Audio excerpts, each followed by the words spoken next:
Good morning, everybody. It's me. I'm here, and today it's Woke Wednesday. And it's also Hump Day. So we will see what's happening today in the world of wokeness. And I'm not going to talk about the impeachment stuff today. Probably tomorrow. Oh, I got a bunch of new subscribers somewhere.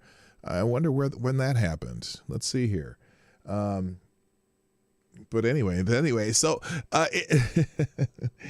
my new feature, Woke Wednesday. Also, I've got to figure out, apparently, I didn't realize this. Well, I realized it I figured it out this morning, and I got to wait till I get all my channel, my uploads to refresh.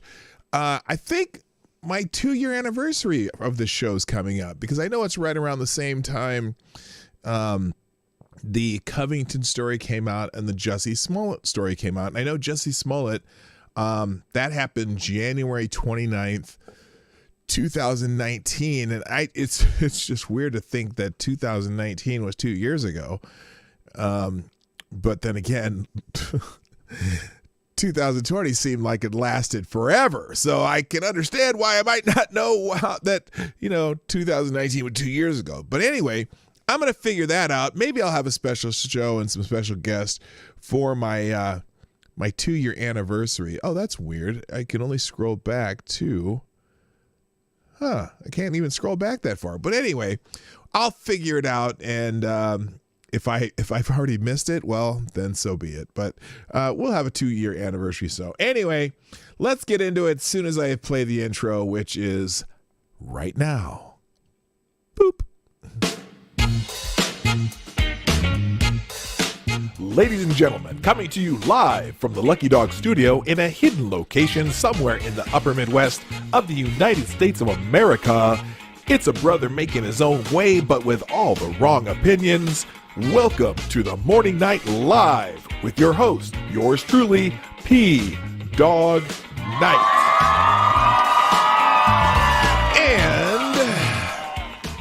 Stop the music. Good morning, everybody. Welcome to the Morning Night Live.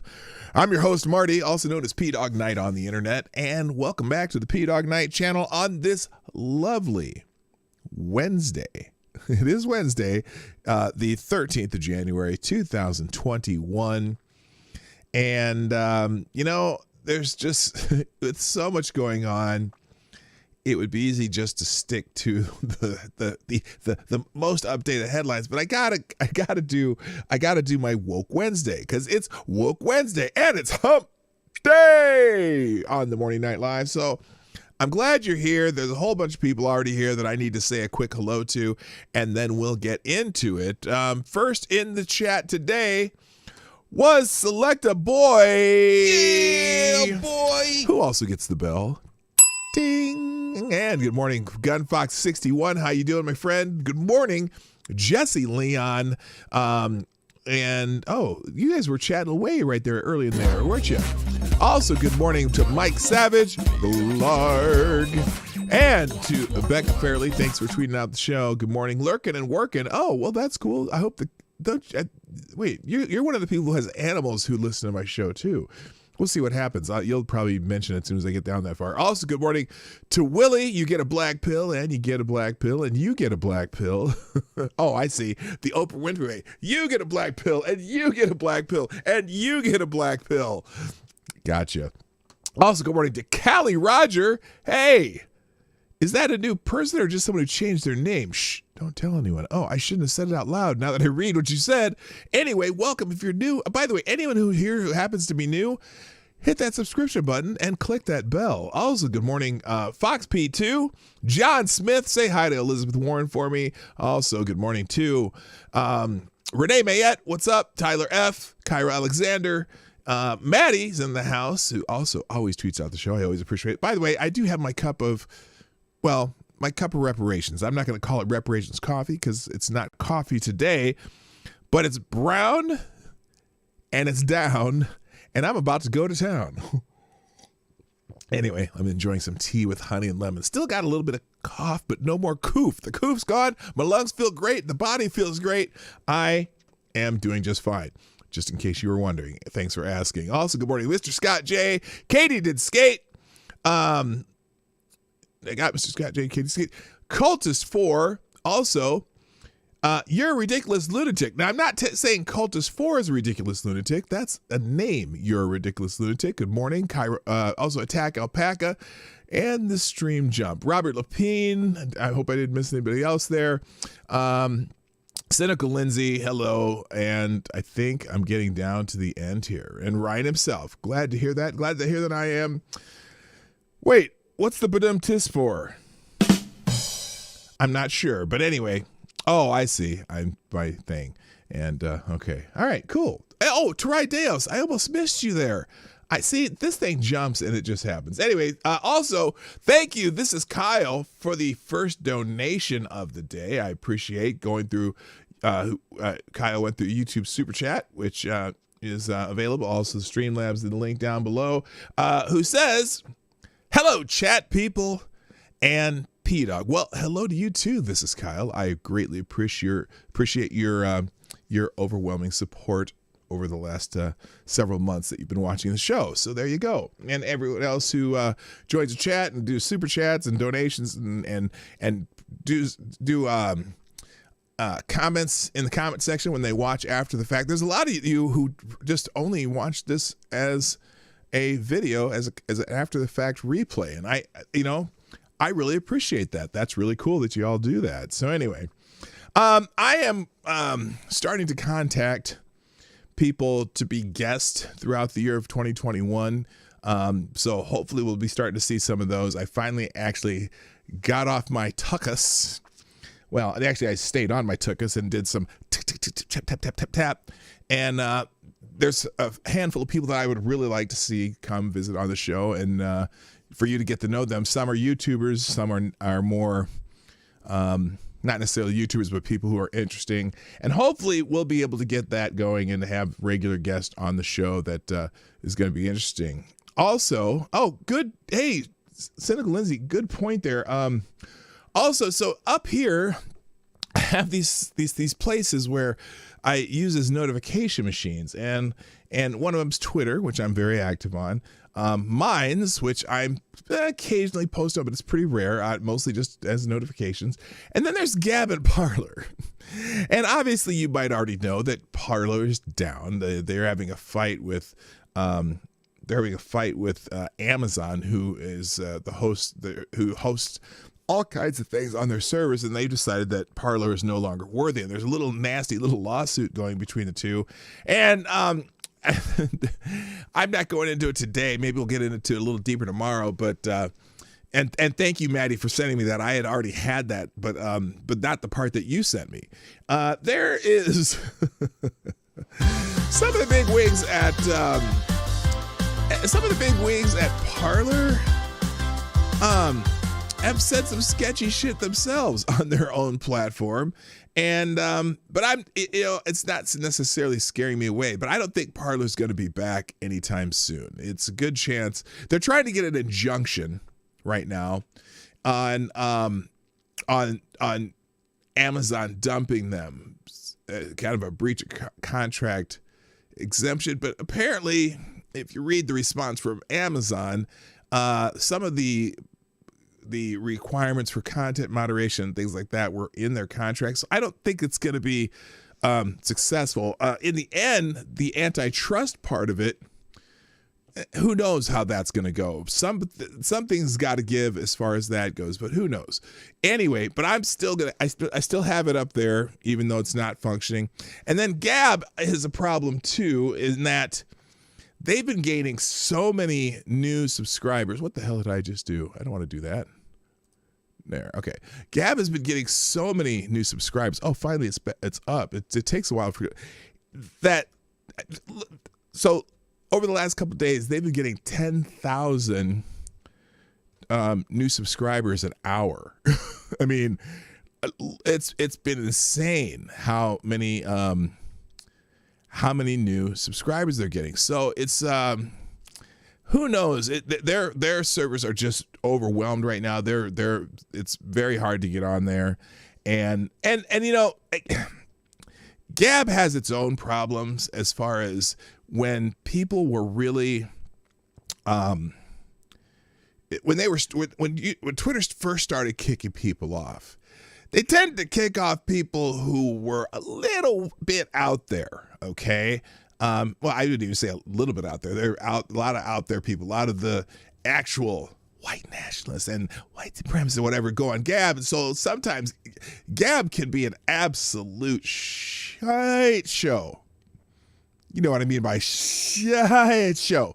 And so I don't spend any time on Gab, and I think I might have 7 followers on Gab. What is this? No, I have 18 followers on Gab. I only follow 7 people on Gab, usually people that I follow on other platforms, just in case they get kicked off of Twitter. But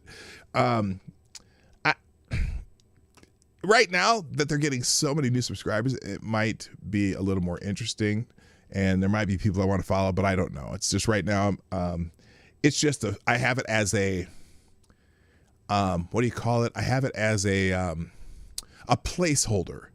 I've also joined Cloud Hub. Now, Cloud Hub I haven't quite figured out because I can't seem to get back into it because I forgot my password already. So me trying to log into Cloud Hub is a challenge too. But I may pull Parler and just put Cloud Hub up there just for the hell of it.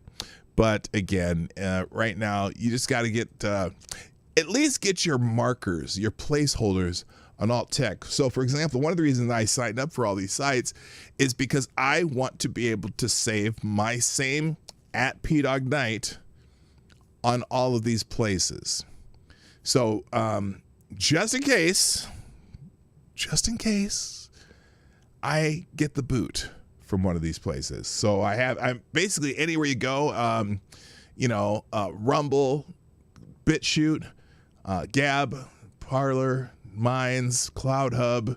I probably should do one on, what's the one that Library is on? They call it Library. Oh, Odyssey. I'd probably get a placeholder on Odyssey, so that if all of a sudden, poof, I'm gone from here, which I don't think so. I'm not all that controversial, but who knows? The way they are, wait, what's my boomer problem? The way they are purging people, I just never know, because I am on the right and they don't like the right in these platforms for some reason. So it is what it is. So if you ever have that, just, try one of your other alternative social media spots. So there you go. All right, shall we get into it today? Real quick, thank you for good morning, Infamous One. Somebody else came in while I was babbling. Chadwick Dupree, what's up? Don Keat at Gulf City Biker, and Trash Man is in the house, and I think I'm kind of caught up. And if you're in the background, lurking, working, whatever you do, or driving, listening, wherever you're at, I say just be careful and be safe, and we'll be all good. So, all right, let's get into the initial story today, because this is what. Hello, Annalyn, how you doing? Let's get into the initial story that was actually, I had this open the other day, but it's just to highlight the insanity of. Do I want to call it cancel culture? Because it is. It's a cancel culture thing, but also just the insanity of how delicate things can be. And when I said critical, what did I call this stream? Critical. Where's my title? What happened here? What's going on? All my stuff is it says it's nothing. It's blank. What the hell? Did my title just go away?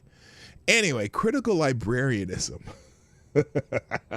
Which like, for example, critical theory, and you've heard of critical race theory, and just the whole critical theory theme. Well, apparently there's in the librarian community which I didn't actually know was a community. Oh, I'm sorry. Let me get, I got a couple more donations. Thank you, Dustin Debris, which is with the 223, a nice caliber for an AR. Hey, by the way, say hi to Duck Dog for me. I'm pretty sure you're Duck Dog's cousin. Hi, Duck Dog. How you doing? Dustin Debris with the 223, who says, 2 years? That's before my main account was yeeted for calling someone a fig. Oh, a fig. I don't know why you'd call anybody a fig. Is that code? I'm just curious. Also, so thank you, Dustin Debris. Also, Bicalo, thank you for the Canadian $1.99 with just a big fat thanks, heart and thanks, and that just warms my heart. I just got to tell you. Good morning, Jonas Pedersen, too. All right, let's get into this librarian thing, though, because I didn't know that the library. Oh, by the way, I'm sorry. Dustin Debris. You are the new Streamlabs Superstar Donor of the Day. All right, thank you very much. And the only reason, so the one reason I do that with Streamlabs, by the way, is one, when you donate to me through Streamlabs, less of your money goes to them and more of it goes to me than with YouTube. But also because I can't do that with YouTube. I can't keep track of who's been doing the high donors of the day. So, but anyway, Dustin, that would be you today. All right. And also somebody who else just dropped in. Did I already say hi to Cynical Lindsay? I think so. But also Hypnagogic Monk. Good morning. How you doing? All right, let's get into this librarian thing because I keep talking about it, but I don't click the damn button. Yeah. Apparently, you can get canceled in the librarian community. Did you know that? Did anyone know that there's well, first of all, if you knew there was a librarian community, I'm concerned. I would think that it is a diminishing community just because, the internet and all that shit. But yes, there is a librarian community. And good morning, MC. Hammer time. And Funky Animal, Earl of Functum, and Sapphire Dragon. The librarian community apparently also has a bit of a cancel culture issue. And this is the story of the day. Can I lead up to this any longer? Holy crap. How long have I been talking about? 15 minutes into the show and I still haven't gotten into a topic. So an Arizona librarian was fired for the push to keep politics out of libraries. Oh my gosh. Talking about cancel culture. The knitting community is not safe from the identity politics. Oh, I know. What's her name? What's the gal? Karen Brashenko or whatever. She was in the knitting community and they've canceled her. But anyway, so an Arizona librarian was fired after he called for libraries to be apolitical spaces. Oh my God. You mean you can't have you get fired for not having a bias in the library? Hello, Donatello Slappafellow, my favorite name on the internet. In July, Arizona librarian Ron Kelly received an email from the American Library Association, from the entire freaking association, the largest librarian association in the world. I don't know why I find that funny. It just is the largest. Oh, I'm sorry. Let me do this in a proper tone. Let me do this in a proper tone. In July, Arizona librarian Ron Kelly received an email from the American Library Association, the largest librarian association in the world. Hi, Jonathan Peterson. Hi, Willett Forge. The largest librarian association in the world, soliciting individuals to join the Black Lives Matter movement. Kelly, who had served in his position for 9 years, replied to the listserv with an email titled, quote, "Keep politics off this discussion group," in which he argued that libraries should remain neutral and apolitical. Following 2 complaints to the Flagstaff Library regarding his email, Kelly was fired from his job. You know what's funny? You ever go into a library and the only sound that you ever hear, except for people whispering, is... Anyway, prior to Kelly's removal, the American Library Association released material instructing employees to embrace, quote, critical librarianship, end quote. Which asks to be too loud, which asks libraries and librarians to analyze how they, quote, consciously and unconsciously support systems of oppression.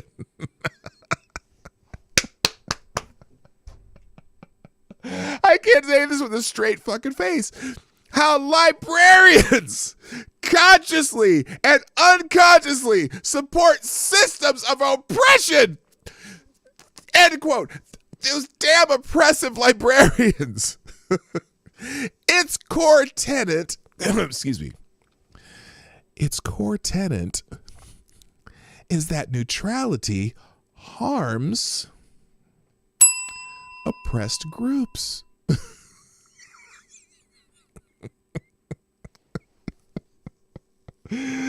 Oh my God. As one Portland librarian put it, in the American Libraries magazine, remaining neutral as a librarian, quote, upholds inequality and represents indifference to the marginalization and members of our community, end quote. So I guess my question is, first of all, who exactly is so I'm going to the library, right? as a black man.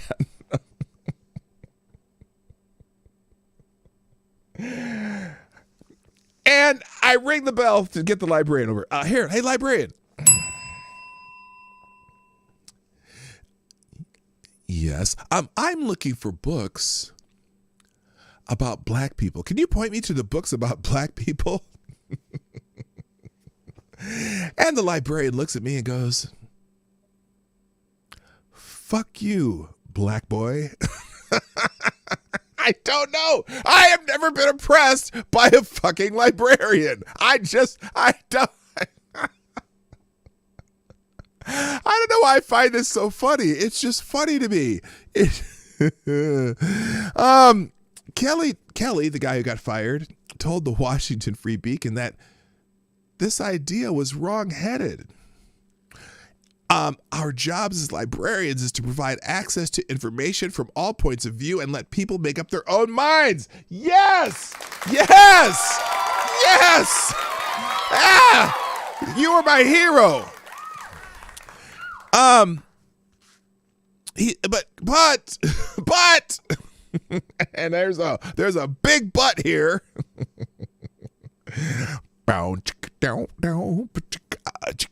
Okay, not the kind of a big but. There's a big old but here.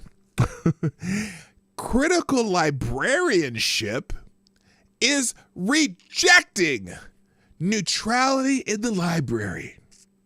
This goes against what the premise of a free society and a library should be. What the what do you mean rejecting neutrality in the library? If I want to go to the library and I want to get a book by Thomas Sowell, I should be able to get a damn book by Thomas Sowell. Hello, Advocatus Diaboli. If I want to go to the library and get a book written by Chuck Schumer, I should be able to get a book written by Chuck Schumer. The librarian should not be telling me what I need to read, who I should read, what kind of political philosophy I should read. But apparently critical librarianship is rejecting neutrality in the library. Okay, so under the auspices of critical librarianship, the American Library Association has in recent years attacked the gender binary as an outdated, oppressive concept. I'm sorry. Tell me how you are being oppressed if I believe in the gender binary. Am I oppressing somebody? I don't know. I don't think so. But that's the American Library Association seems to think so. The organization also promotes, quote, drag queen story hours, end quote, across the nation. Yes, I think that's something that children need, is drag queen story hour. That's very important for their development.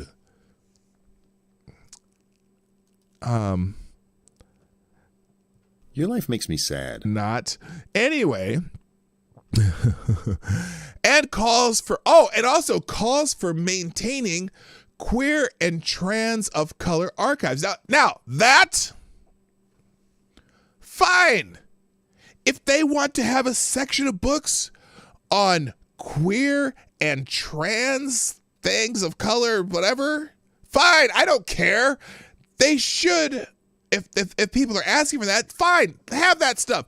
But does that mean they can't have Huck Finn? Or, something that's not queer and trans, that's the opposite, I don't know. Or someone who oh my God.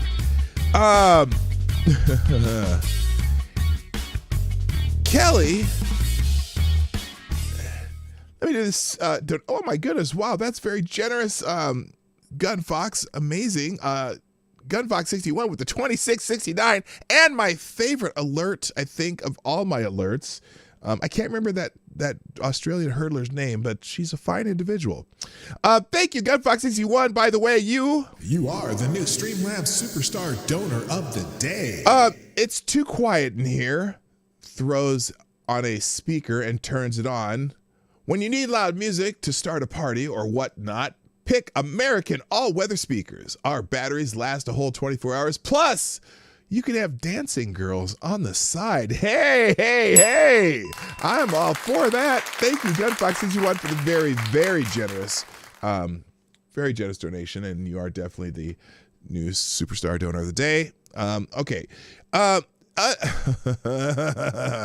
Now, Kelly told the Free Beacon he was perplexed that drag queen story hour can take place in a public library, but defending viewpoint neutrality leaves him without a job. Yeah, I'm concerned myself, and the Flagstaff Public Library could not be reached for comments. Yes, Michelle Janicki, that's her name. She's a fine individual, and she's actually a pretty good hurdler. She was the Australian national champion at one point in the women's 100-meter hurdles. So, and she's definitely a fine individual. All right, so this is. Again, it's Woke Wednesday. That's what we talk about. The kinds of stuff we talk about on Woke Wednesday. Now let me see if I can. Let me get. There's plenty more. I have a bunch of them today. Now this article I had in yesterday, but I never got to it, and I kind of wanted to read a little bit of it today too, because this article called "We're About to Find Out Who Our Real Friends Are." One of the reasons I almost never go on Facebook, and especially never talk about politics I'm sorry, I keep going away from the mic. Talk about politics on Facebook. I haven't actually been on my personal Facebook for, I think, just over a year. I think the last time I actually posted something was my brother's wedding a year ago. And I don't think I've even looked at it since, other than, I checked. And then my brother and his wife just had a baby, and so I went and looked at the pictures. But that was the only time. But so many of my there's a section of my friends on Facebook that spend all their time talking about their political stuff, and I can imagine right now what the the chatter on Facebook's like about this whole thing and the election. And I just don't want to deal with people who are going to go, oh my God, you're not a liberal, you're not a Democrat, you're not this and that. I left. So one time I went home to visit my mom, who I grew up with, not my mother who lives in California, my mom who I grew up with, the one who the family adopted me. And I remember this was before Trump. This is about 5 or 6 years ago. And at some point, I don't remember what we were talking about. And at some point I was like, Mom, I registered Republican. And my mom like, whoa, you're a Republican? Like, yeah, I registered Republican. But she didn't cancel me. My mom was cool, and we talked about some things, and then we just changed the subject. And even with my mother in California, my mother, that whole family, they're a longtime Democrat, through and through, left wing, Bernie Sanders supporter type and whatnot. And I can't talk politics with her either because, and we just don't. We get along famously, but we don't talk politics because we just don't want that hassle in our life. But there are some times that you can't necessarily avoid talking about what you believe, and so this article I thought was very apropos considering all the cancellations, the whole cancel culture thing. Entitled, "We're About to Find Out Who Our Real Friends Are." And this is by someone named Robert Zimmerman, not to be confused with Bob Dylan. By the way, did I ever mention that my father-in-law grew up 2 blocks away from Bob Dylan? They had lived on basically just kitty corner on the same street, 2 blocks apart, which is fascinating. So anyway, when in 2021, wait, what is this? In 2002, I was writing my space history, Leaving Earth. I spent more than a month interviewing Russian astronauts in Moscow. Many of those individuals had also flown on the American Space Shuttle during the initial Mir shuttle joint missions, followed by the start of the assembly of the International Space Station, which had given them a unique opportunity to get an outsider's perspective on American culture. One man, Sergei Krikalev, was especially unique. He was not only was the first Russian to train at the Johnson Space Center in Houston, he was the first Russian to fly on the space shuttle and the first to enter ISS's first module after launch. Because of his experience, he also spoke excellent English, which meant he could describe his experiences to me directly and not through an interpreter. When it came to American culture, he noted how, as a Russian, he was appalled at the empty nature of American friendships. To Krikalev, as well as many other Russians who came to the United States. Oh, hang on a second. Oh, wait, is that supposed to be somewhere else here? Hang on, is that a clip? Okay, there are some fundamental. Okay, to Krikalev, as well as many other Russians who came to the United States as part of the Joint Space Program, the most negative aspect of American life was what they considered its almost superficial and shallow friendships. Thank you, Piccolo, for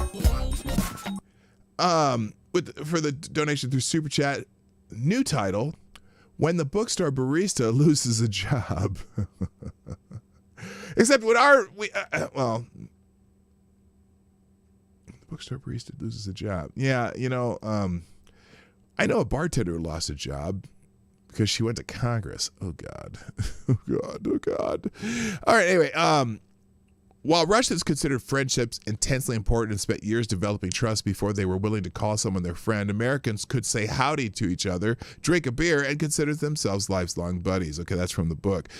There's some fundamental reasons for this difference, and we in America are presently finding them out, much to our grief. In Soviet-era Russia, as well as during the rule of the czars, you couldn't make friends easily because you didn't know who you could trust. Anyone you met could very well be an agent of the government whose thirst for unopposed rule was goes unending. Or they could be a lowly snitch willing to use that information against you for their personal gain. Say the wrong thing to the wrong person, and your career, your family, and your life could be destroyed. Wow! That sounds a little familiar.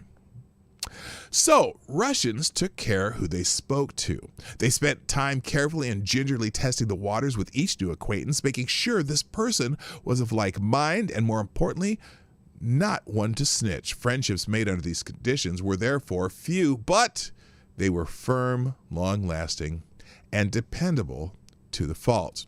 Americans, however, had no such fears. Raised in a free society where they, the citizens, were the rulers, meant that snitches had no power over them. Moreover, no one they met desired to rule over them. Everyone was free and equal and recognized they had no right to dictate how others lived their lives. How things have changed. To try to do so was fundamentally immoral. Friendships, therefore, were easy and quick to form. Everyone knew that they could generally trust everyone they met on these very basic levels. Sadly, the situation in America appears to be ending. We are no longer citizens in a free society. We now have masters, a leftish ruling class of totalitarians. They do not tolerate dissent. They do not permit opposition. If you have a job and must keep it in order to feed your family, you must be very careful who you express your political ideas to, because if you say something wrong to the wrong person, that livelihood could quickly vanish as a leftist Twitter mob descends upon you and your employers. I've already seen this happening among my own friends, where we once had happy get-togethers to talk about life, caving, even politics without fear. It now appears that this is really no longer possible, even if the Wuhan flu did not exist. Too many of my friends are afraid and now will no longer speak their minds freely because they have no idea who will report them to the wrong people. You know, I think I'm fortunate in that the two of the three, or well, I think all three of the multiple streams of income I have, I don't have this problem. You know, UPS is kind of a warehouse, and there's a lot of people who are of the same mind of me, even though we don't talk politics and shit there. The only one I worry about sometimes is the school I work at, where I coach basketball, because I already know I don't talk about politics there, because I already know that everyone else on our coaching staff is very different from me when it comes to politics. So I just don't talk about it. But I don't think, although I'm good friends with the head coach, I'd get fired for that. Plus, it's the nature of the school being a private school with a lot of very wealthy people who send their kids there. I probably am more safe there, as the tendency of the clients, so to speak, of this school probably are more closely to my mind, like mine, than others. But I don't know for sure, and it is an educational endeavor, and you just never know what the administration's like. So I'm just saying, you just got to be careful, right? Anyway, maybe they're right. Maybe it makes sense from now on to pick our friends carefully, like the Russians did. Otherwise, we will not survive. But the petty but oh so powerful dictators who rule us, along with the sneaks that work for them, will not abide such wrong speak and the people who speak it. They will immediately take action to squelch it. Oh, by the way, thank you, Pincalo, another $2 Canadian through Super Chat, who says Kafka was right. Whoops, there. Or maybe we are not yet in that dictatorship. Maybe we could still forestall it. To do so, however, will take courage and a willingness to take terrible risks, because we are now so close to having such a totalitarian society. It will require ignoring the snitches and the bullies. Okay, snitches and bullies. Let me get that right. Not stitches and bullets. Although, let me think about that. Was that a bit of just a realism slip? snitches and bullets. Sorry. Or what did I say? Stitches and bullets. Anyway, it will require ignoring the snitches and bullies who are now temporarily in charge. Ignore them when they scream at you for not wearing a mask. Ignore them when they conjure up a Twitter mob to get you fired or have your business shut down. Ignore them by doing exactly the opposite of what they demand. Do not apologize to them. Do not bow down to them. Do not cower in fear of them. Tell them to their face that they can go fuck themselves. I'm sorry. That's not what it says here. Tell them to their face that they are fascist bullies and you will not obey them. Let them scream. Do what you think is right, and to hell with them. If more of us exhibit this courage, then maybe they will finally begin to back the hell off. I embellished there. And let us live free again. More important, we shall find out quickly who our real friends are. And making reliable allies in this time of trouble is a very, very good thing. Hello, Noble Valor. How you doing? If we continue to cower in fear and do not stand up for our rights, however, the future looks quite dim. We will all face a dark, narrow future where our friends are few and our options are limited and our enemies are many. And freedom will then surely die. So tell somebody to fuck off today. No, I didn't say that out loud. That's not what I want. I pray that others agree. Stand up for freedom now. It really is the most precious possession you have. So I think that's a very poignant article for the day, and let's move on. Let's move on here because I got a bunch more. And let's get back at, where is it, the right one? There we go. This other one too. And, we talked about Trump getting kicked off of everything and a lot of people in that same vein following suit. Well, from Issues and Insight, the purge has begun. Trump was just the beginning. This is relatable. President Donald Trump has finally had his Twitter account banned permanently, which had more than 80 million followers. He got his posting privilege suspended. We already know that. But here's the point. The purge has begun. Cancel culture is going to be worse than ever. You either bend the knee and renounce President Trump, or your days on social media or in official Washington, D.C. could be numbered. Josh Hawley had his book contract canceled. He and his colleague, Ted Cruz, are being cut off by the GOP establishment and Republican donors for simply fighting for election integrity in a process prescribed under law by Congress more than a century ago. Remember, everything these people have done is constitutional. Hello, BG. How you doing? Oh, wait. You told me to F off? Okay, I see what you did there. Never mind. Anyway, Parler, the social media alternative to Twitter, has been banned from, Parler's been shut down. And there are a number of other accounts and cancellations occurring. It is wholesale assault on the entire Republican Party, not just Trump supporters. Make no mistake. They even took down, get this.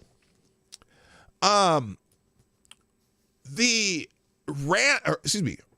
Paul got locked out of his Facebook page. Now, and this is not part of this article, but I wanted to say this because I find it interesting. Ron Paul, although while he has been a Republican in the party, Ron Paul has always been a very independent-minded, very libertarian type of politician, whatever. I have a theory on why Ron Paul got locked out of his Facebook account. It's not because of anything he did. It's because really he doesn't talk about current politics on his Facebook page. He pretty much talks about libertarian principles. Here's what I think happened. I think that the mental midget Zoomers who work at some of these tech companies, because, they're millennials and Zoomers that, they think they know everything. I think whoever is in that section that happened to be looking at Ron Paul's Facebook page, I'm guessing they didn't know the difference between Ron Paul and Senator Rand Paul. I'm guessing that somebody in that section of Facebook technocracy saw that name and thought, oh, is that what Rand Paul's real name is? And decided to lock him out of his account. I can't think of any other reason why Ron Paul was locked out of his Facebook account. Makes no sense. But okay, let me get back to this here. President Trump at a speech on January 6th. Oh, we know that he called for the protests to be peaceful, but they're all lying about that. After the violence began, Trump on Twitter urged his followers to stop immediately. I am asking everyone at the U.S. Capitol to remain peaceful, no violence. Remember, we are the party of law and order. Respect the law and our great men and women in blue. Thank you. Now, but what did Twitter do? They took down the post anyway because they didn't like how it was worded. And so now plenty of people archived it to prove that Donald Trump asked for calm immediately. But anyway, and like for issues and insights, he says, I cannot guarantee how much longer you will see our content posted on major social media platforms. This is a mortal threat to our republic and our two-party system, where some of the most prominent figures in the political opposition who would speak out against the Joe Biden administration are being censored by the largest company in the world. By the way, I was thinking about this morning too. I'm going on tangents here. I realized that. On January 20th, I was thinking about this. I am very tempted to try to get the hashtag resist trending. Y'all remember when Trump's inauguration day and resist started trending? I'm wondering if that's going to trend again. And here's the problem though. I want to see, but how you doing? Amy in Connecticut, how you doing? I'm curious as to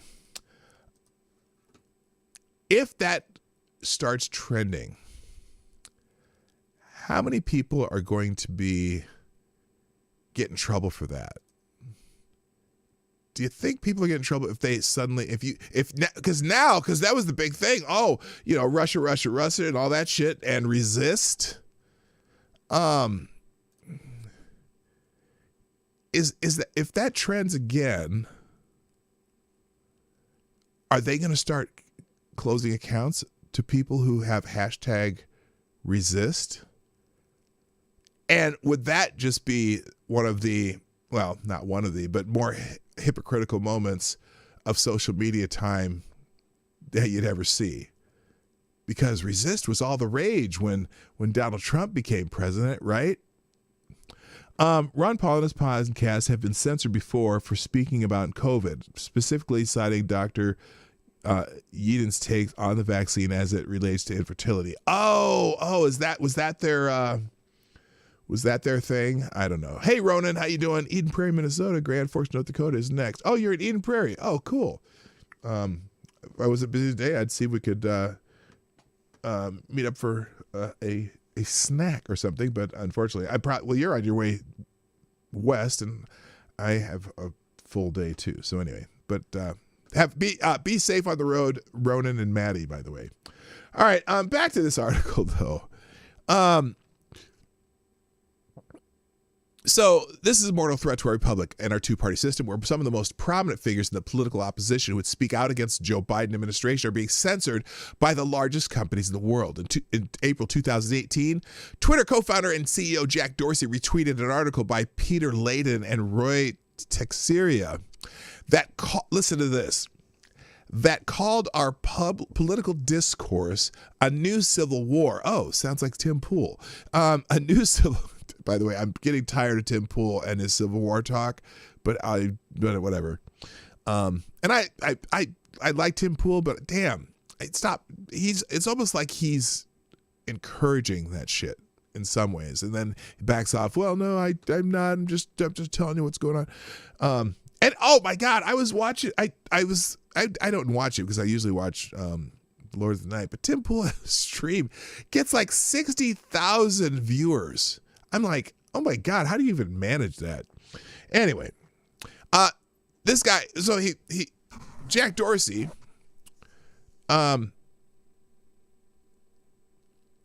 retweeted an article by Peter Layden and Roy Teixeira that called our political discourse a new civil war, with Layden and Teixeira writing, quote, "America can't afford more political paralysis.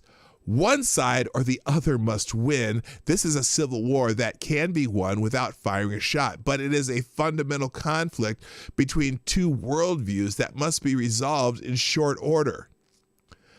Really? Really? Really?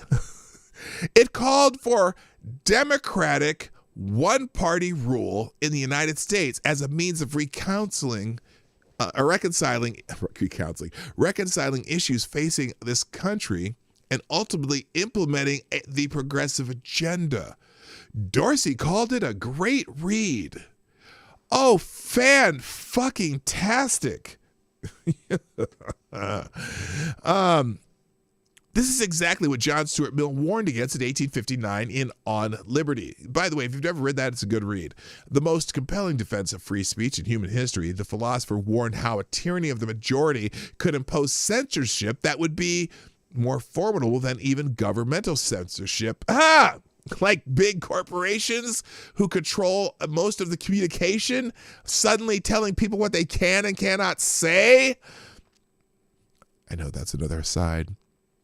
It would be more formidable than even government censorship, in that it could enslave the soul with little room for escape. Mill wrote, quote, "When society itself is the tyrant, society collectively over the separate individuals who compose it means of tyrannizing are not restricted to the acts which it may do by the hands of its political functionaries. Society can and does execute its own mandates, and if it issues wrong mandates instead of right, or any mandates at all in things with which it ought not to meddle, it practices a social tyranny more formidable than many kinds of political oppression, since, though not usually upheld by such extreme penalties, it leaves fewer means of escape, penetrating much more deeply into the details of life and enslaving the soul itself." Does that ring a bell for any of you right now? Oh, Joe Biden's in the chat. Good morning, Joe Biden, also known as Uncle Stepdad. Come on, man. Oh, no, Uncle Stepdad's not Joe Biden. Uncle Bad Touches Joe Biden. Excuse me, I apologize. Good morning. Anyway. Well, let me just pause to enjoy another donation by Johnny Hellcat, the original viewer of the Morning Night Live, almost 1 year ago today, who says, "Off to work. Have a nice day, folks." Well, Johnny Hellcat, you have a wonderful day at work, and be safe. Thank you for dropping in. So anyway, this guy says, so I'm urging you to find alternatives to Facebook, Twitter, and YouTube. Yes, we talked about that earlier today. Alternatives to the Republican Party establishment. Yeah, I'm just saying. After how many years is this? I registered to vote in 1984. Let's see, it was the last presidential election. So yeah, however long that was, I'm even rethinking the establishment Republicans, the corporate, swamp Republicans, Mitch McConnell.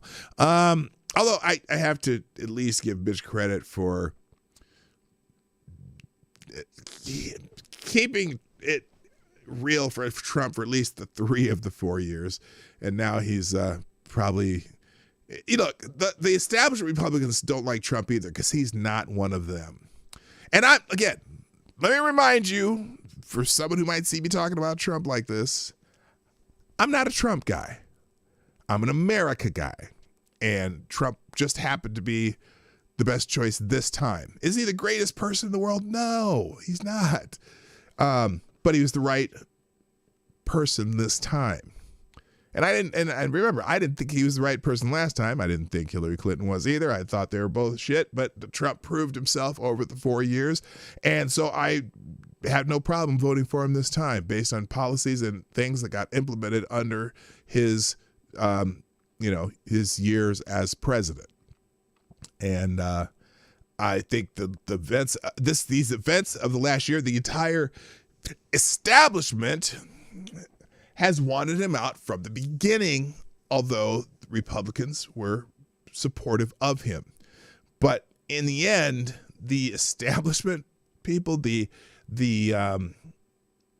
corporate establishment swamp, they don't want him there. And so it's kind of like they want things back to normal. I almost said back to life, back to reality, but that's not it. They want it back to their reality, and I still wanted someone in there shaking things up and doing things a little bit different way. And so, it worked out these years with Trump for me. So that's why I voted for him this time. Anyway, but again, urging you to find alternatives to Facebook, Twitter, and YouTube, alternatives to the Republican establishment that seems to think that you are the problem. The danger is that this purge will drive more and more people to darker and darker corners of the web. Yeah, you're going to see a lot more little echo chambers instead of, bouncing off ideas off people who may not agree with you. And sometimes you see the good, or at least the reasoning behind people's ideas that you don't agree with. And so sometimes that helps you either make a better argument for yourself, or at least understand why you're making an argument that may not agree with some of our overlords. Anyway, but right now, they're driving you and millions of other Americans into a desperate situation: submit or be canceled. Well, that sadly makes it more likely that civil society will continue to collapse as individuals give up on believing that our system works at all. This is dangerous, and it has to stop before it's too late and we reach a point of no return. We are about to enter into an abyss from which there's no escape. Maybe. We'll see. All right. PBS, if you've been paying attention to Project Veritas lately, they did an expose on this PBS executives that had some choice words, and apparently now that person has been fired. PBS fires its chief counsel for saying what Democrats really think. Up until Tuesday, Michael Beller was an attorney, arguably a very high-level attorney for the public broadcasting system, an entity that all American people help fund with their taxpayer dollars. Beller, however, hates half of the American people, especially ones who aren't Democrats and socialists, as he explained at length in a Project Veritas undercover operative. PBS fired Beller ostensibly because he said bad things. In fact, it fired him because he was gauche enough to say what Democrats really think. It's clear watching the latest Project Veritas video that Beller wants to impress an admiring young person in that context, believing that she shared his values and would give him high marks for the things he said. He had awful things to tell her about Trump voters, people who live in red states, and American people in general. None of it was good. How long is this again? Is this a short one? We'll watch this. Let's just watch it. I'll probably get some music thing. Then when Biden wins, we'll go through all the Republican voters, and Homeland Security will take the children away. Oh, isn't that special? Now, maybe he was being facetious there, but I don't know. It's interesting to even say that you're going to do that is pretty messed up. And we'll put them into re-education camps. Amen. Now, you know what I think was happening here? Yes, he kind of believes these things, but on the other hand, I think he was just trying to get some. If you know what I mean. Listen more. Unique. I mean, Trump is close to him. How? I'm so tired of that shit. Anyway. Go to the White House and throw Molotov cocktails. Oh, is that it? Okay, I don't need to listen to PBS, their music here, but I just wanted to go stick with things he said.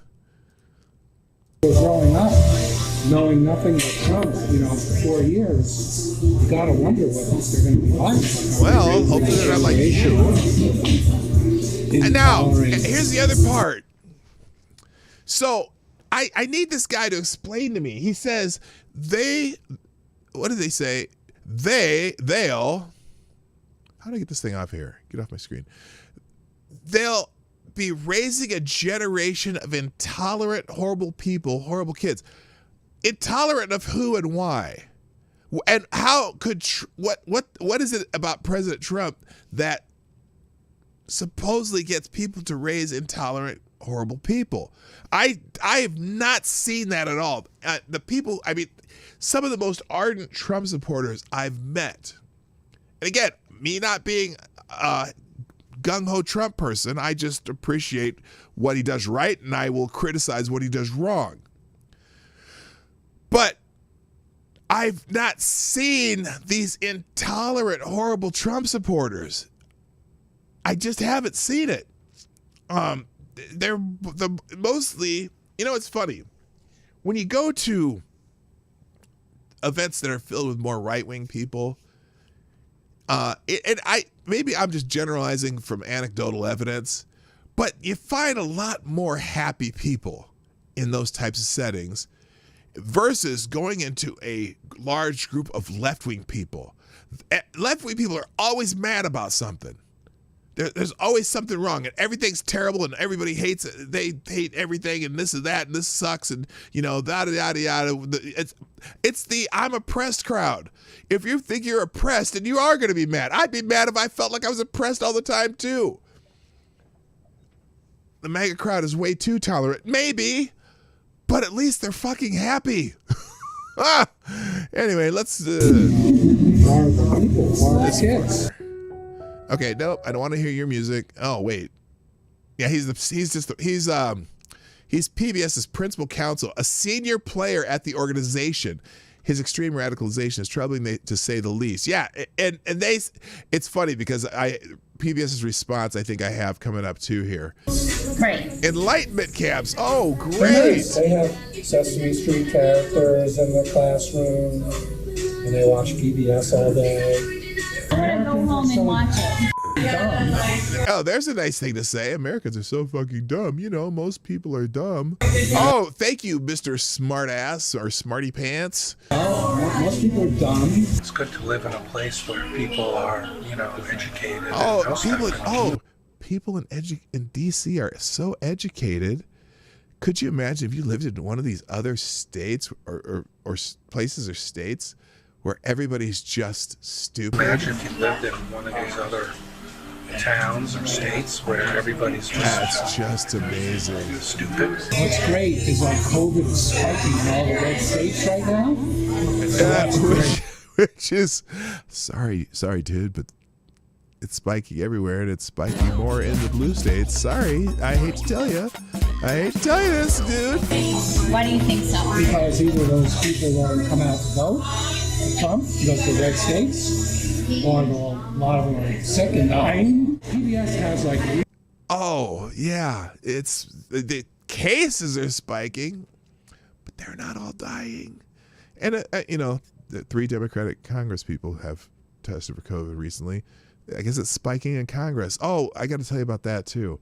Thank you, Selected Boy. Yeah, boy. For the donation through Super Chat. Says funding for PBS. Oh, funding for PBS is brought to you by Larceny Street and funded by the Corporation for Public Broadcasting from viewers like you. Thank you, suckers. Very, very good. Very good. Very good.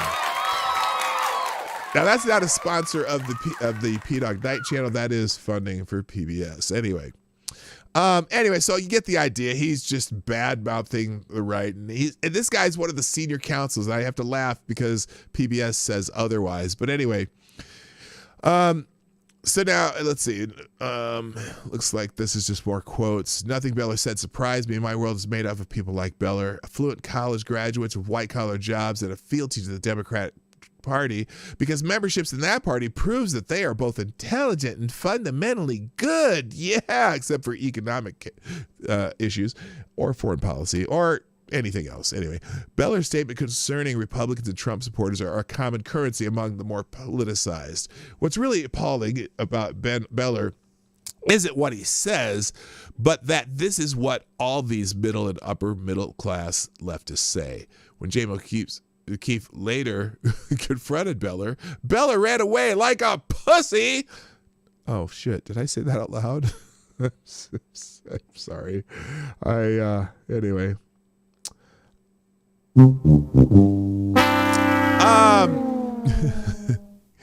Now, PBS promptly fired Beller. This is funny. The email that PBS CEO Paula Kruger sent to the staff is actually funny.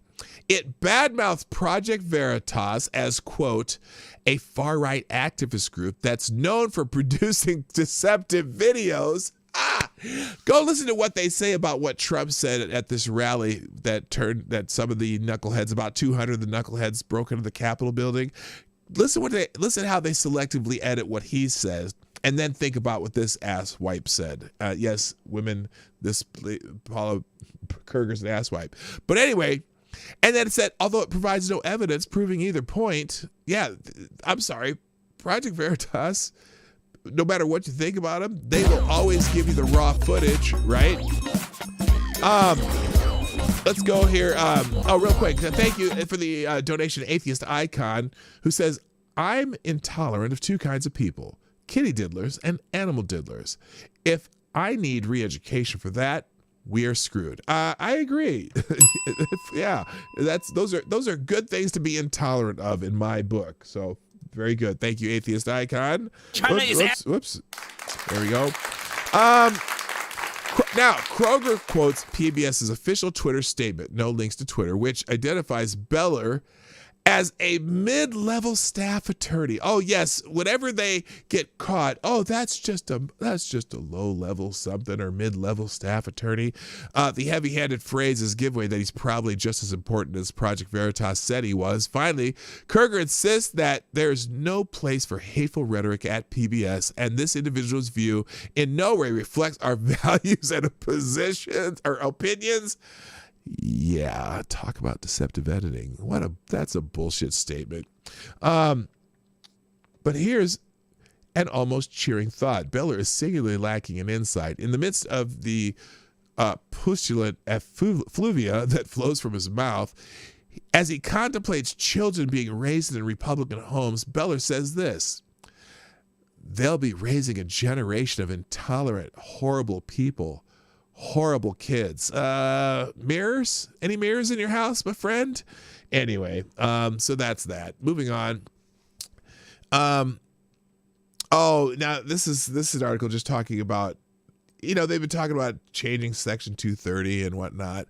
I'm going to leave this in here. I'm not going to read the whole thing, but here's the context. Americans are right to be concerned about the power wielded by tech companies like Amazon, Apple, Google, Facebook, and Twitter. The permanent banning of Donald Trump from Twitter and Apple and Amazon's removal of Parler from their respective App Store and AWS servers has led to calls for action fueled by the fear that all non-leftist voices may one day be forever barred from social media.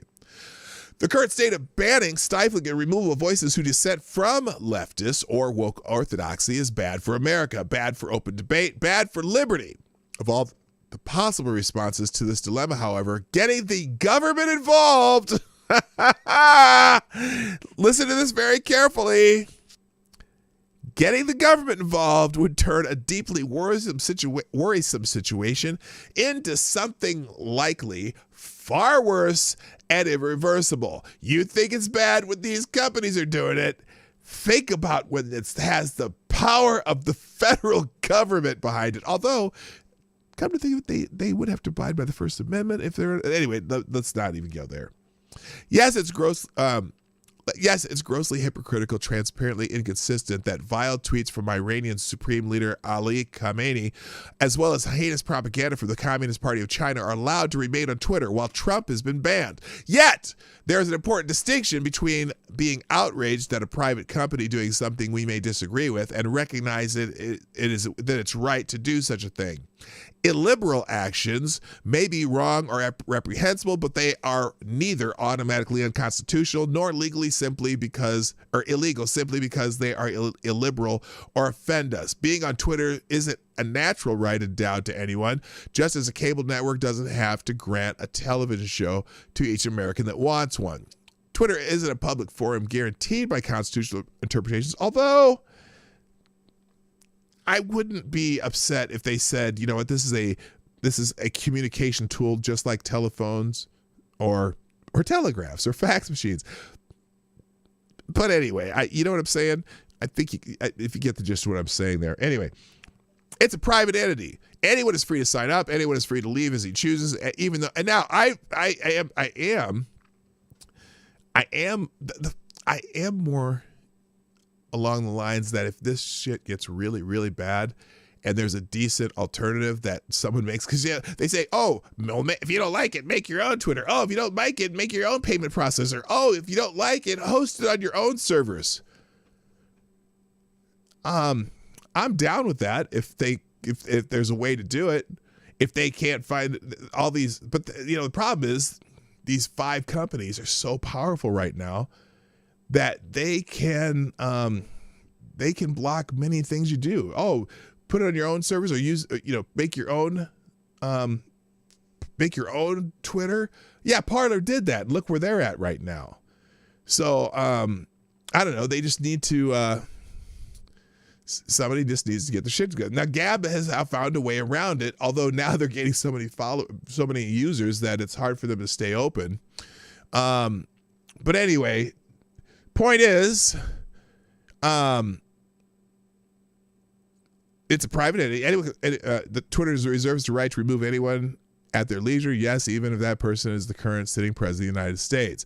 Now, this is interesting. From his very first tweet on May 4th, 2009, encouraging folks to watch him on David Letterman's late night show, Trump and Twitter entered a mutual consensual relationship. It was a relationship that could be severed by either party at any time.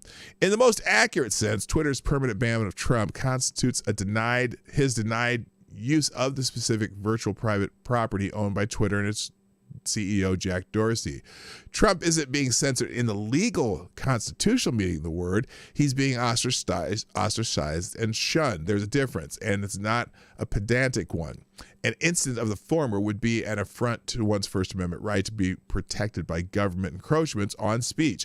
An instance of the latter is a matter of favoritism mixed with covering one's own culpability, which may be loathsome and antithetical to the values of a pluralistic society, but apparently legal nonetheless. Nothing prevents Trump from self-publishing his opinions, utilizing any number of free or inexpensive venues on the internet, and sharing them verbally in person with anyone who will listen. Now, here's the thing, too. It's going to be interesting to see what Trump does with this, because wherever he goes, that medium, no, not medium, but that medium, that site or whatever he uses is immediately going to blow up. So it's going to be interesting to see if Trump all of a sudden announces, okay, I'm going to this platform that cannot be fucked with. Imagine how quickly that platform will blow up. Is there somebody in this world now, and then of course all the media and all the other technologies are going to do everything they can to destroy that particular particular platform. But whatever, Trump will immediately cause. If there's a businessman out there who has a brain, you want to build something that is big tech proof that Donald Trump can latch on to, because he's immediately going to have about 80 million followers follow him there. So somebody with a business mind needs to get their shit together, as far as I'm concerned. Hello, Bishop. Good morning, by the way. And also, check your logics in the house. Nice to see you. Also, thank you, Ryan himself, with the 556. A fantastic caliber. Ask Gaddafi how it went after he tried to build his own bank. I'm playing this sound because you're absolutely right, but I don't know if that was the proper sound, but I couldn't think of a better, maybe, wow, that could have been it. I don't know. Anyway, outrage over the recent stifling behavior of Twitter, Instagram, Facebook et al. Does not mean it is necessary or proper for the government to step in and use its exclusive monopoly on the legal use of force to make it a right to use any such service. Yet calls for Republicans to nationalize Twitter, bad idea. Hello, Thomas Cleaver. What's happening? And fight for your rights. That's a bad idea. To nationalize Twitter and for the government to do something can be heard from newly elected GOP Rep Madison Cawthorn and Frank Miley of Real Clear Politics to Human Events co-publisher Will Chamberlain. I know I don't want the government involved unless they make minor changes to 230. That makes sense. But remember, when the government gets involved in things, they tend to fuck it up. And also, if the government has power over these companies, doesn't it make sense that the people who have power in our government are the ones who will wield that power over these companies? Who's in charge? Who has the power right now in our government? It ain't us.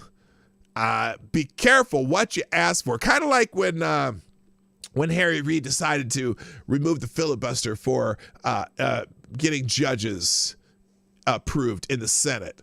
That's when the Democrats were in power. And what happened when the Republicans got in power? Oh, they were just beside themselves that now we have 3 new Supreme Court justices. Be careful what you ask for. If you want the government to be in charge of something, you got to make sure that you want them to be in charge no matter who's in charge of the government. This ain't it right now. Or ever. Sorry. The government swings too many ways. No. You can read the rest of this article on your own. It'll be in the the tabs today when I add them to the show, which I just realized I never deleted the last tabs.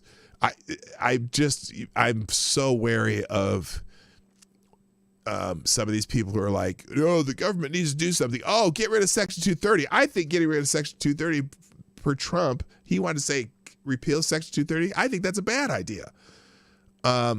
So there's one of those places where I disagree with the president. I think if you're going to tweak it so that platforms that are major communication devices remain politically neutral, that's about the only thing that you can do that would satisfy me. But otherwise, you know what? It sucks that they're assholes like this, but somebody, I got it. Somebody with a business mind realizes that, Donald Trump seems to be down right now, but there's a lot of people who want to be able to hear from him. And they're going to make a couple bucks if they find a way to let people hear from him. Just saying. All right, where was I here? Remember, this is kind of a Woke Wednesday thing, which you know how we do on Woke Wednesday. By the way, if you just got here, it's Woke Wednesday. I'm just doing Woke Wednesday stuff for the most part. Yeah, Elon Musk needs to get into the, speak up. He has spoken. Elon Musk is very critical of what's happening now with the social media platforms. And now that he's apparently the wealthiest person in the world, although he would have to liquidate assets to prove that. But I wouldn't be shocked if Elon Musk decided to get in the game. Just saying. Anyway, 230 needs to stay. Absolutely needs to be reformed due to terribly overly open-ended language. Yeah, exactly. I agree with that. Repealing it's a bad, terrible, horrible idea, as Lindsay said a little bit higher up there. So anyway, remember the LA County DA? That dude, he's one of those, the Hungarian billionaire that influences a lot of our are races for DAs and state's attorneys and all that shit. Well, judge rejects new LA County DA's move to drop special charges against an alleged cop killer. On Monday, a judge denied a motion by Los Angeles County prosecutors. You know that guy. What's his name? George Gascon. To drop special charges against an alleged cop killer that could keep him in prison for the rest of his life if convicted, without the possibility of parole. Office of the newly elected LA County District Attorney George Gascon has asked the court to drop all special circumstance allegations and gun enhancements against Rhett Nelson. Nelson is accused of murdering 2 men in June 10th, 2019, along with committing a series of robberies and an attempted murder during a 2-day crime spree across Southern California. Police say he shot LA County Sheriff Deputy Joseph Gilbert Solano, 50, in the back of the head at Alhambra, California, after killing Dmitry Koltsov. Did I say that? Koltsov, a famed 31-year-old snowboarder who had been skateboarding in downtown LA about an hour earlier. Deputy Solano's family attended the preliminary hearing on Monday to voice opposition to the dismissals. Now, they weren't dropping the charges. They were just dropping the special enhancements that would keep him in prison for life and without the possibility of parole. Otherwise, because I think it would have made the possibility of him getting out in 20 years or something like that instead of having life in prison for this crime spree. Anyway. Quote, you have an obligation under Penal Code 1385 to demonstrate to this court that it is in the interest of justice, Los Angeles County Superior Judge Jose Sandoval told prosecutors. In fact, given what the victims have told me today, it is not in the interest of justice, in the court's opinion. Motion denied. So good. So a judge stood up against this asshole Gascon, who doesn't want to charge the people he doesn't, I don't know. He wants to drop all these enhancements. And in this case, no, that's not in the interest of justice. And under the law, that's how it goes. So anyway, and this is the guy, last month he instructed prosecutors to withdraw enhancements and allegations in a bunch of cases. So this was one of them, and the judge told him, gotcha, bitch. There you go. So anyway, moving on. I'm running out of time here. Chapman University president refuses to fire professor who spoke at the Trump DC rally. Oh my gosh, let's give that guy a hand. Real quick, thank you, Gamer Valine, for the donation through Streamlabs, who says, you mean like the inventor of email promising to shake up big tech with a new way to do social media tasks? Well, if that does the trick, I'm all in. I gotta tell you, absolutely. Enhancements like that should go away. A crime is a crime regardless.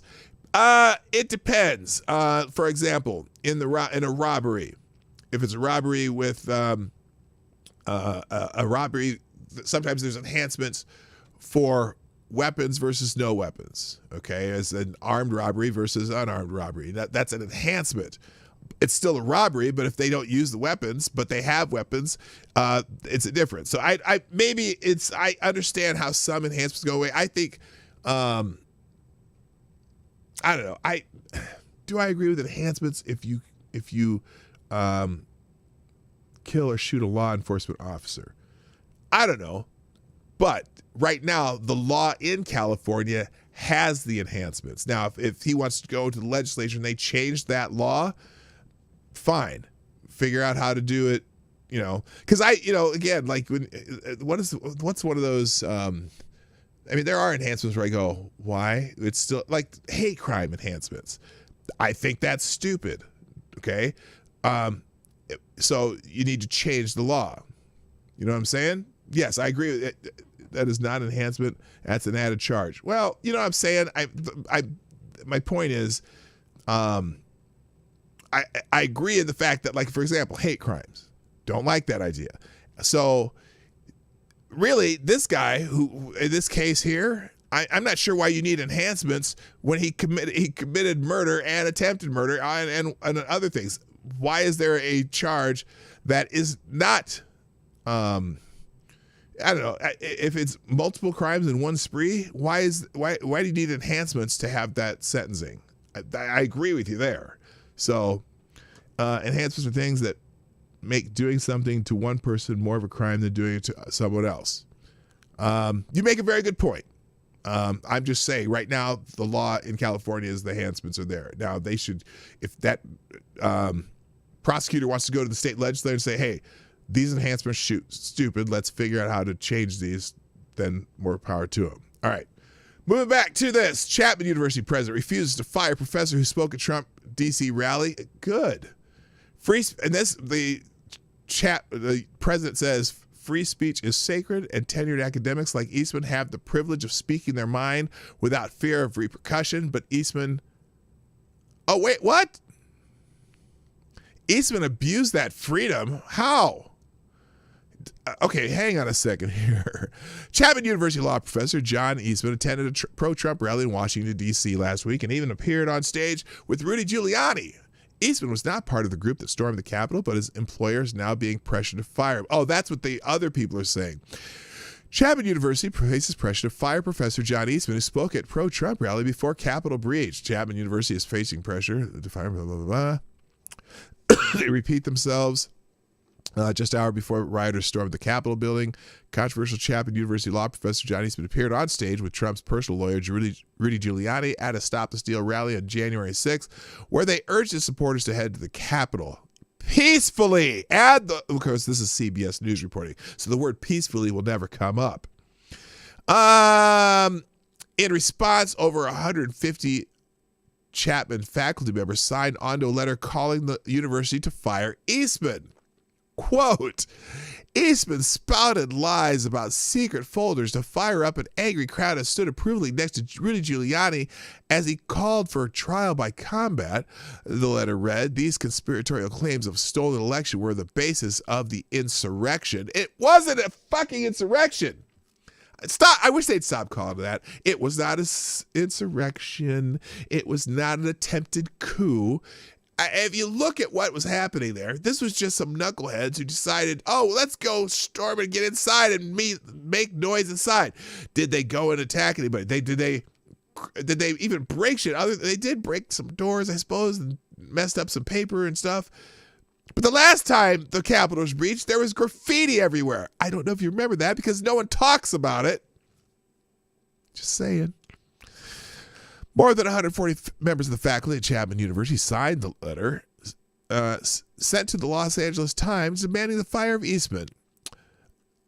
Letters to the editor. Chapman University faculty. John Eastman doesn't belong on our campus.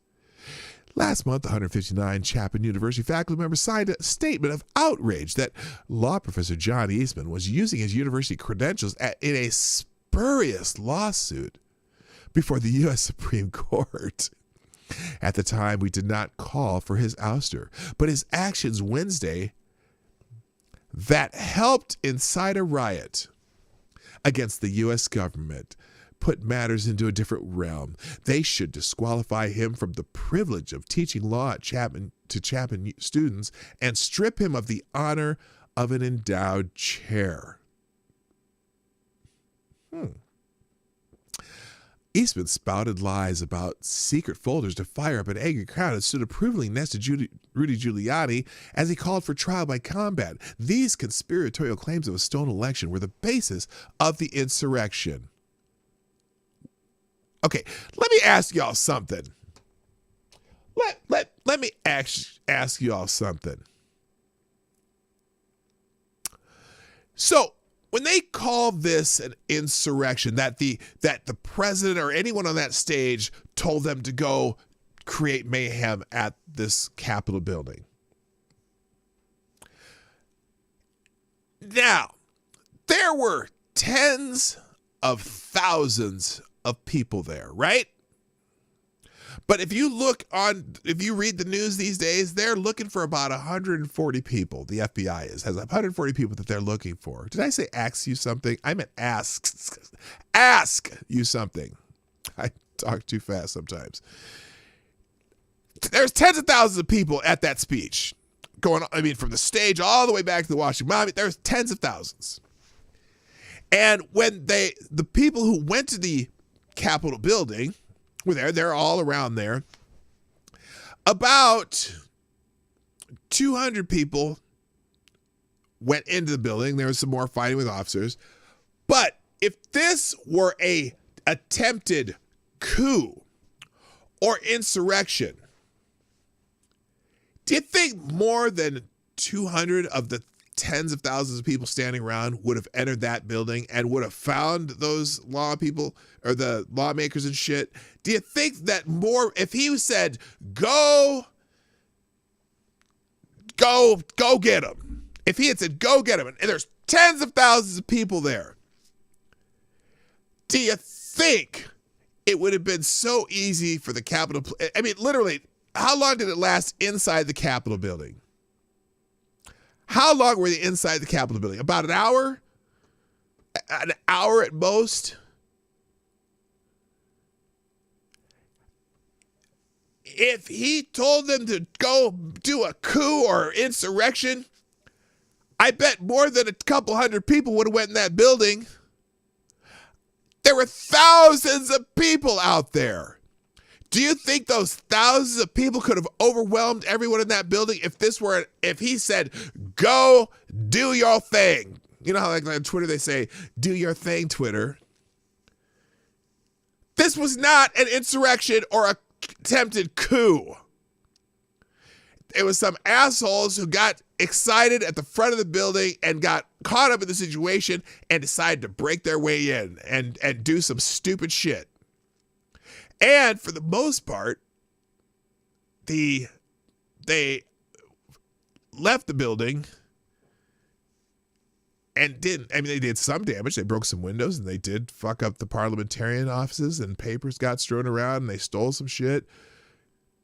But did they destroy the building? Did anyone see a building on fire? Did anyone see a person, a lawmaker get harmed? Now, granted, they shuffled the lawmakers out of there like they should have.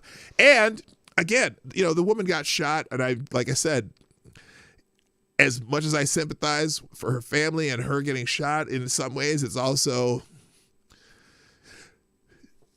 play stupid games, win stupid prizes. I know that's harsh, but that officer was doing his job. He's protecting those lawmakers. Now, obviously, there's some question. If that had been a Black Lives Matter protest and someone got shot unarmed, woo, would be hearing that name every day. And not in the same context that we were hearing on Twitter the other day. But you know what I'm saying? For an insurrection, not too many people went in that building. You'd have thousands of people all over that building if it was an insurrection or a coup attempt. It was the lamest coup attempt I've ever seen. A coup attempt would be some French Revolution shit. All 10,000 of those, tens of thousands of those people would be in and out of that building. So, yeah, I'm not so sure about that shit. I'm tired of them saying the word insurrection. I'm tired of them saying the word coup. No, it was some idiots rioting, just like, because it was a mostly peaceful protest. Tens of thousands of people there did nothing violent. Kind of like a Black Lives Matter protest. When they turn into violence every night for 100, there was over 1,000 protests in the last 6 months that ended up with shit burning. But they ended up with people dying, and ended up with people being murdered. How many cops were murdered this summer since George the St. Floyd of the fentanyl testing grounds passed away?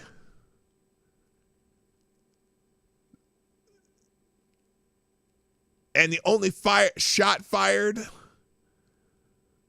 was an officer of the law killing Ashley Bobbitt. Give me a break. Thank you, Ryan himself, with another 556. Basis of anyone acting out is not feeling heard. Courts wouldn't look at the case. Media wouldn't look at the case. If you don't let people speak and be heard, it's a recipe for violence, and they have learned nothing from this. Silencing more voices. Oh, absolutely right. You know, it's funny. Oh, they've had 60 court cases and this and that, and we've looked at it every which way to Sunday. No, they haven't. They dismissed all the cases. They didn't go and audit the ballots and shit in these states. But I can't talk about that on YouTube. Sorry, I don't want to get kicked off of YouTube for. It was perfectly and pristine election. Absolutely no evidence of election fraud. Whatever. Anyway, at least this guy. So the president of this university, who said on Friday, issued a statement regarding the University of Washington, D.C. as the role a member of the Chapman faculty, John Eastman, played in the events this week. This statement prompted by an understandably emotional response by students, parents, and faculty and alumni. The response I have received indicate to me that I have failed to make clear the reason for what may have called inaction or cowardice or even racism. I didn't read their whole letter, so I didn't get anything about the racism.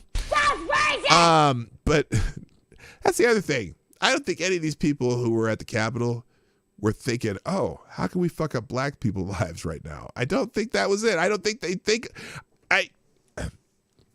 for some reason, I don't think, me as a black person, I don't think about white people all the time. I just don't. I don't know why they think white people think about black people all the time, or if they think that this has anything to do with black people. I'm sorry, just not. But let me go back to this. Just a few months ago, when the impeachment of President Trump was the center of our attention, we all repeated an important mantra. Not even the president is above the law. For most of us, this is a very important statement because it says that we are all indeed equal under the law. Even the most powerful person in the country, even the president, must respect the law. And I found myself asked by many to violate exactly that statement. I am not the emperor of Chapman University, nor am I the supreme leader of Chapman University. I am the president of the university, and as such, I am bound by laws and processes that are clearly spelled out in our faculty manual. The faculty manual, despite its common name, is actually a contractually binding document that faculty administration and trustees have agreed upon. This document contains the rules that determine how faculty are hired and how they are disciplined up to and including termination. The documents spell out cases under which such actions can be taken and what processes must be followed. The process includes a prominent role for the Faculty Personnel Committee and affords the faculty under discipline a process and the right to grieve the decision in multiple settings. The manual allows for the termination of faculty who are found guilty of a felony. However, that is not the case today. The manual allows for the termination of faculty who are disbarred. However, that is not the case today. The manual does not allow me to decide on my own that any faculty is a criminal or that they should be disbarred and therefore fired, which is what I am being asked to do. So he just told them to fuck off and try to do your dirty work on your own, but that's probably not going to work either because it's not under the manual. All right. I'm out of time. Let me see. If there's a couple. Here's some quick shots here. This is the New York Post. The article will be in the tabs today when I'll add them to the description down below. New York City Department of Education will scrap gifted and talented tests after this year. Yes, let's not find out students who might need some enhanced learning opportunities because they're smarter than the other kids. No, let's just dumb down everybody. The Department of Education ended the suspense around the city's accelerated gifted and talented program Tuesday night, announcing that the single test entry system will end after this year. Parents have been clamoring for answers on the coveted program that admit kids based on standardized exam test scores beginning at age 4. Now, I'm not a big fan of all standardized test stuff, but there are ways to test kids, and if they might need a little extra. I was one of those kids in first grade. I got in trouble every day in first grade because I was always doing something other than what the teacher wanted me to do, and so I ended up in the principal's office every day. They finally said, oh, they thought I was retarded, so they're like, well, we should probably test. My mom's like, what are you talking about? So my mom demanded, and fortunately she was in the Omaha Public School. She was a teacher in the Omaha Public School, so she kind of knew some processes. And she's like, what the fuck are you talking about? Okay, let's do this. Let's go have my son tested, and let's see if he really has a learning disability. And when they got done testing me, they figured out that I was already reading at a like 5th grade level in 1st grade. And the reason I didn't listen to the teacher, and I could already do all the math stuff that they were doing because my mom's teacher, she taught me all that shit before I even got into kindergarten. And so they're like, they wanted me to skip 2 grades because I already knew how to do all this stuff. And she said, no, we're going to leave him in 1st grade, and you're going to find a way to keep him interested in what you're doing. So they always gave me extra stuff. So anyway, but so that's what gifted and talented programs are for kids who they need a special attention for a different reason than just being a jerk. But anyway, so now New York's, because they want to dumb everyone down. This is, they're being racist against Asians because the Asians were doing too well. And so now they're going to get rid of this gifted and talented program. Other articles in the tabs, Jonathan Turley is a law professor at George Washington University with an article, "We're witnessing the death of free speech on the internet." Interesting article. Can't get to it today. Also, technically not speaking, the conservative purge begins. Another story. This one's by Tony Perkins. Florida lawmaker demands state cut ties with tech giants. I have to hit the Uganda thing.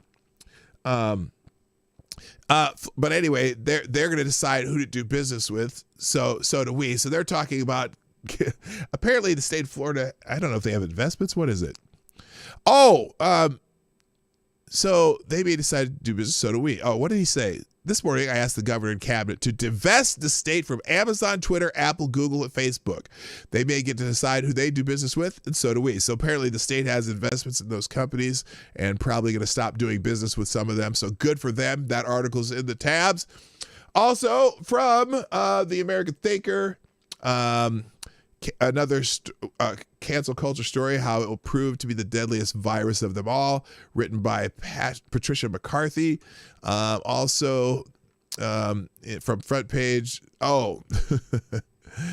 right-wing conspiracy theories insane, but left-wing conspiracy theories not so much. I might actually do this one tomorrow. It's a good article.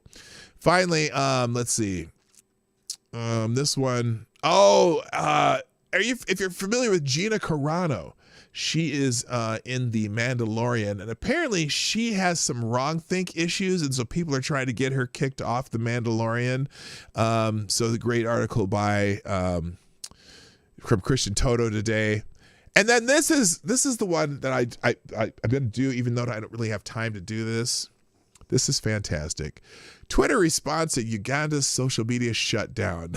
Now, so apparently the whole country of Uganda has decided to block Facebook, Twitter, WhatsApp, Signal, Viber, Viber, which I don't know what those other two are. Signal, I know, is a social media app. They're blocking a bunch of social media apps around their elections because they are saying that there's some misinformation going on these apps. And Twitter today says, listen to this. Ahead of the Ugandan election, we're hearing reports that internet service providers are being ordered to block social media and messaging apps. We strongly condemn internet shutdowns. They are hugely harmful and violate basic human rights and the principles of an open internet. How dare you? Is that just juicily ironic? Speaking of juicy, someone asked me today, they had a question, something about, what was it he said? Something about, whatever happened to blank, question mark. And I was thinking, Jussie Smollett. Do you know January 29th will be the 2-year anniversary of Jussie Smollett's little trip to Subway? I might have to do a memorial show on that day. Anyway, and then Twitter public policy continued because earlier this week, in close coordination with our peers, we suspended a number of accounts targeting the election in Uganda. If we can attribute any of this activity to state-backed actors, we will disclose to our archive of information operations. But anyway, the idea that Twitter, of all places, is talking about how blocking this thing they are harmful to basic human rights and the principles of the open internet.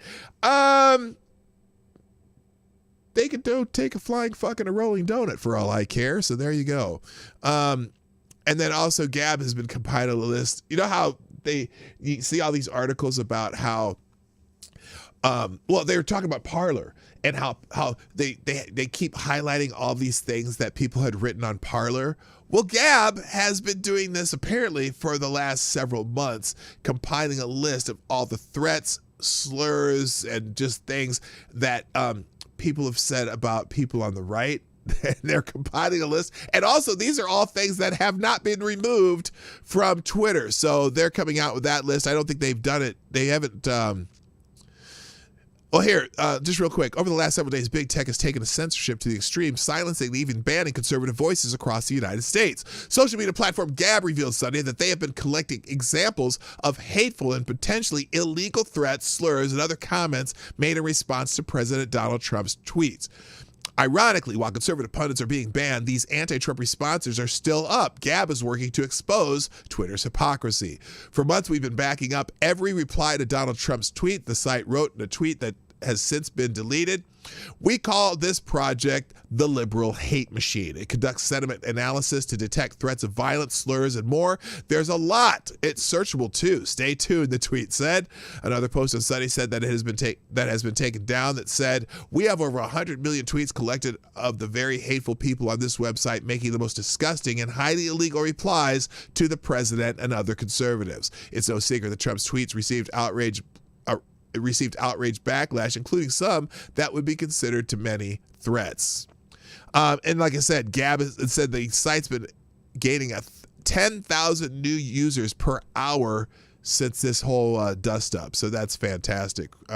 Although there's still a lot of shit on Gab that I don't like reading. Again, I use it for a notification machine and I only have 18 followers on there anyway, so I don't know.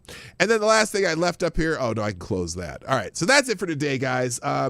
Went a little over, so I kind of got to shorten up the spiel at the end. But while you're here, if you're still here, drop a click on that little like button, the thumbs up thing there. Thank you to all the people who did donations today. Thank you for everyone who participated in the chat. If you are watching on replay, leave a comment in the comment section so that I know you were here. Share the stream. And if you want to do donations, all that information is down here somewhere. I don't know why I have this screen up. That's a dumb screen.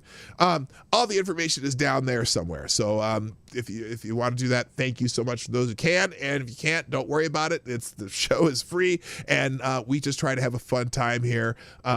And like I said, I'm looking for some guests. Remember the programming note. Friday, the show will not be on Friday unless I do it late because I have to fly at 8 o'clock in the morning. So I will make sure that I put the proper information of when that show is going to be. I will have a show 510 this week, but it may be Saturday morning when I am in another city and another state. So anyway, thanks everybody for being here. I got to go. My name is PDawgKnight, and I am out of here.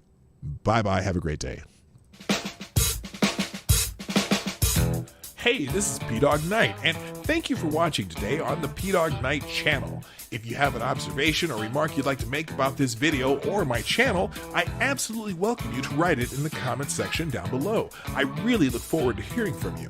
And before you go, if you like what you saw but you're not already subscribed, please make sure you hit the subscribe button and definitely click that bell that pops up afterward so you'll be notified when I post new videos or when we go live. I broadcast my live show, The Morning Night Live, Monday through Friday at 10 a.m. Eastern, 9 o'clock Central. A special thank you to all supporters of this channel who share our videos on social media and who make donations through the Streamlabs link, which is also in the description down below. Thanks again, and until next time, I'm PDawgKnight, and I'm out of here.